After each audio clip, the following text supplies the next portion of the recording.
Hello, my name is Haley Smoot. I am the Director of Public Policy with the National Coalition for Cancer Survivorship. So in this video today, I'm going to be talking about Hill meetings, just giving you kind of an overview of what to expect, as well as, of course, a little bit of background about the makeup of Congress and how to do a great job basically in your Hill meetings for Hill Day. So first, to just give you a little bit of background about the makeup of the House and the Senate. In the House of Representatives, you have one representative per district. The number of representatives is based on the total population. Currently, there are 435 voting members and 6 non-voting members from DC, Puerto Rico, Guam, etc. So these members serve 2-year terms, except for Puerto Rico, where their resident commissioner serves a 4-year term. On the other side, the United States Senate, you have 2 senators per state, so that's 100 senators total. They serve 6-year terms, and a third of the seats are up for election every 2 years. So let's talk a little bit about the current Congress, so the 118th Congress. For the House of Representatives, as I mentioned, there are 435 representatives. There are currently 222 Republicans and 213 Democrats. At the moment, there are 0 vacant seats. And as I mentioned, 6 non-voting members who come from Puerto Rico, DC, Guam, etc. On the Senate side, as I mentioned, there are 100 senators with 48 Democrats, 3 independents who vote with the Democrats, and 49 Republicans. Vice President Harris casts tie-breaking votes when she needs to. So when we talk about how Congress works, unfortunately, it's a little complicated, and so it doesn't always work so smoothly. So we'll talk a little bit kind of behind the scenes how a bill becomes a law. As you likely know, the legislative process can be kind of complicated. So I'll give you, like I said, a little bit of background about how a bill, like the steps you take for a bill to become a law. So first, an organization, member of Congress, or constituents can develop an idea that they want to become a law. And so the bill text is written and it's sponsored by a member of Congress and then introduced. So the bill can start in either the House or the Senate. The bill will then go to committee, where committee members will meet to discuss the bill and make changes to it. The committee will then vote on the bill, either rejecting it or sending it to the full House or Senate floor for a vote. When the bill's on the floor, it's debated and proposed changes or amendments are made to it. And both chambers must agree on the same version of the final bill before it can go to the president. Once it goes to the president, they can sign it into law or veto the bill. So this image kind of shows how a bill makes its way to becoming a law. First, it seems kind of straightforward, or you think it is, but then it gets kind of crazy toward the finish line where it becomes a law and can get kind of complex there. So this was a perfect image representing the process. So most importantly, what role do advocates play in this process? As you know, government makes decisions that can impact cancer survivors, and advocates have an important opportunity to educate other people, other survivors, about an issue that's important to them. So, their role is really important. Advocates' voices do matter quite a lot and can really help shape policy and initiatives. Policymakers aren't experts on every issue area, and so they look for ways to better understand the issues that are important to their constituents. As advocates, y'all have personal stories that you can share. You can advocate on behalf of all cancer survivors and really help policymakers like members of Congress and their staff better understand the important issues to you and important issues in cancer care. So I wanted to give you guys a little bit of a few tips for Hill meeting. So what you should do, so do's for Hill meeting. First, be prepared. Make sure you review and rehearse the key legislation that you're advocating for. This year, it's the Comprehensive Cancer Survivorship Act.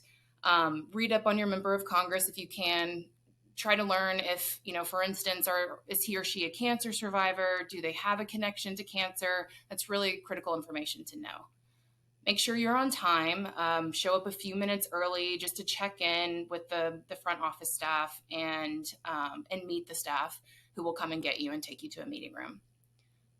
Be flexible. Don't be surprised if a member is late or if a member of their staff, so a Hill staffer, meets with you instead of the member of Congress. That happens quite a lot, but don't worry if it is the Hill staffer you're meeting with. Congressional aides are very knowledgeable and they do have the trust of the legislator. So meeting with them can be just as effective as meeting with your member of Congress. Be respectful.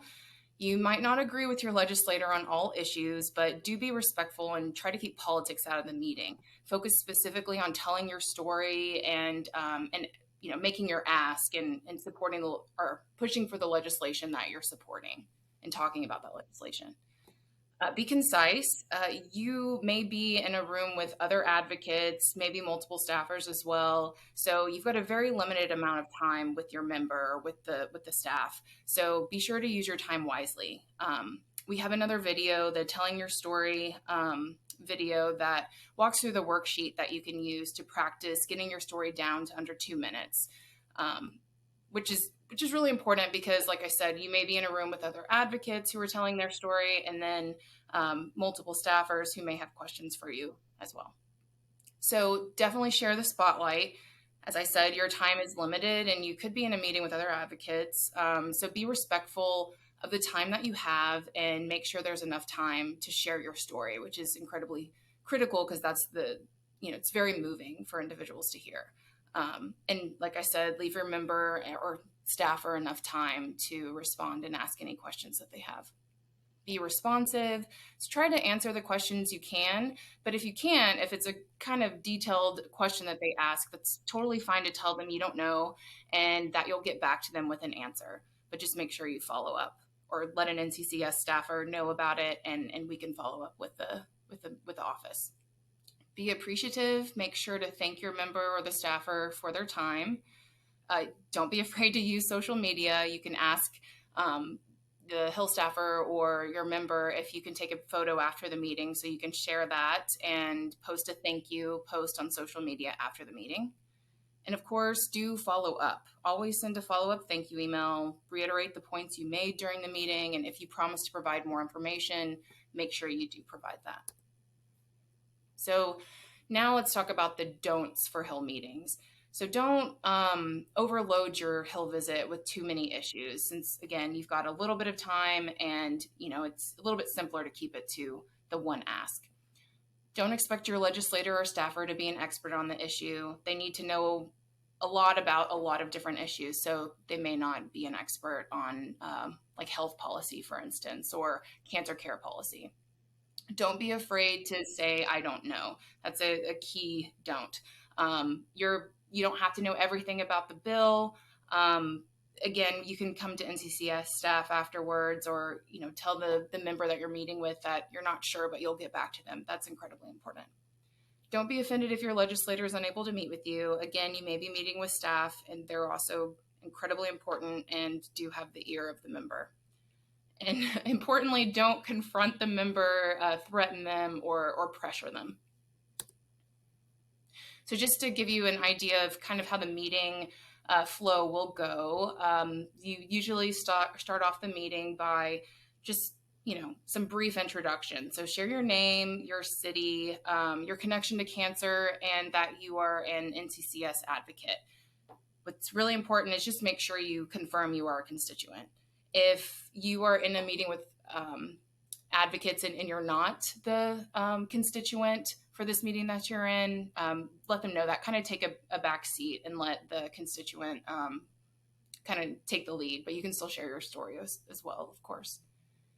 Next, state the purpose of the meeting. So share what you're advocating for. In this case, it would be the Comprehensive Cancer Survivorship Act. Then share your story, which of course you can use the Telling Your Story worksheet to kind of hone your story and keep it under 2 minutes. And finally, make the ask. It's important though, if they've already co-sponsored the legislation, to thank them for co-sponsoring if they're already supporting it. And then after the meeting, be sure to tweet to thank your legislator for the meeting and restate the ask. do send thank you emails with responses to any outstanding questions that they had.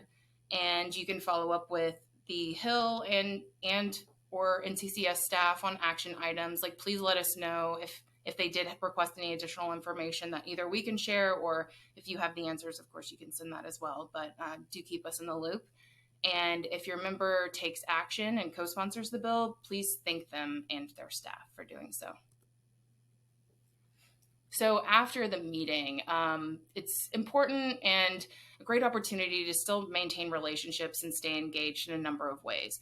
And you can do that by subscribing to the legislators' email list and following them on social media to get updates about what they're doing, what they're voting on. Don't be afraid to check in with their staff regularly. You can serve as a resource on cancer issues, continue doing that. You can invite your member to local cancer community events in your hometown. It was great in one of my meetings, or previously, one of our CPAT members invited a member to a community event that she was hosting. And so the representative did attend her local cancer event. He showed up briefly and got to meet her and be there for part of her event, which was great when he was back in the district.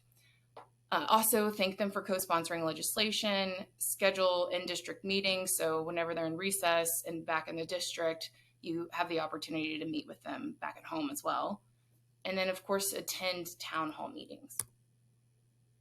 So that's pretty much everything you need to know, I hope, for a successful Hill meeting. If you do have any questions, please feel free to reach out to me at any time. Here's my email address. Happy to help in any way that I can. So thank you so much for your advocacy. Like I said, your voice is really important, and what you do matters, because you bring a voice to cancer survivors, and you share your story with people who need to hear it the most. So thank you so much.